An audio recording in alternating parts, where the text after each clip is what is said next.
Today, Dragon Age 3 is going to be so big, you guys, like, wow, you don't even know.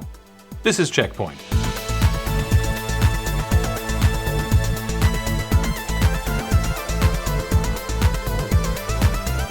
Welcome to CheckPoint, where we've angered Sonic the Hedgehog fans. A couple astute viewers pointed out that Sonic Jump was originally a Nokia cell phone game from 2006 that vastly predates Doodle Jump.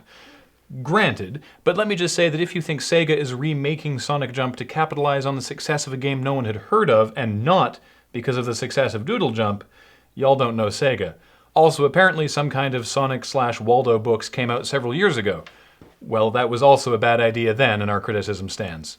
Just leave Sonic alone. The class action lawsuit against Sony for its PlayStation Network breach last year has been thrown out because the judge noticed that Sony's lawyers are geniuses and the PSN user agreement clearly states that there is no such thing as perfect security, and there was no guarantee that the PSN wouldn't be breached.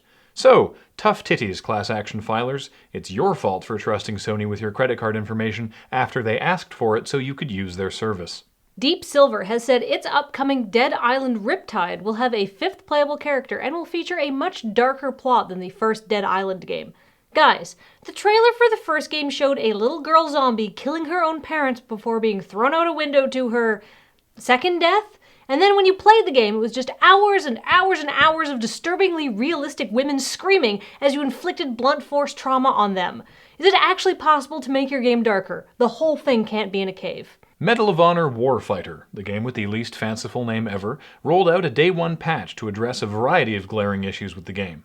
Your team chat could be heard by the other team, random players could join invite-only parties, and it fixed, quote, an issue where the controls stopped working under certain conditions. We understand that Day 1 patches help with things that slipped by in the madness before a game goes gold, but still.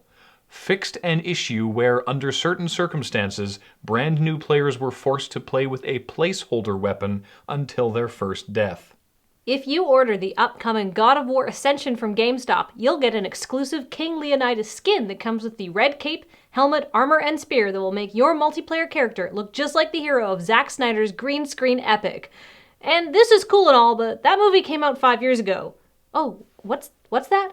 Oh, it's 2007 calling. It would like its relevant movie tie-in back. It would also like to apologize for all those "this is madness, no, this is Sparta" memes.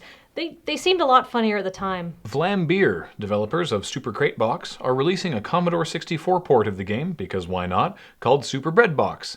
The team hired Paul Kohler, the developer of the C64 version of Cannibalt, to do the port, and you know he'll do a great job because he's not just the developer, he's also the entire market. Dragon Age 3 is gonna be a biggin'. Not only has BioWare said the game was in pre-production for longer than Dragon Age Origins, Dragon Age 2, or even Mass Effect, just one level in the game is as big as all of the levels in Dragon Age 2 put together. And while I'm sure a massive level that's just 40 square miles of snowdrifts will show people up for bitching about the size of Dragon Age 2, it does raise the question of quantity over quality. Because game levels are like sex partners. Just because there's a lot of square footage doesn't mean there's anything you want to do there. Nice. So, what do you think we got wrong this week? I don't know, but the comments will tell us in about 3 seconds. They say your hair looks nice.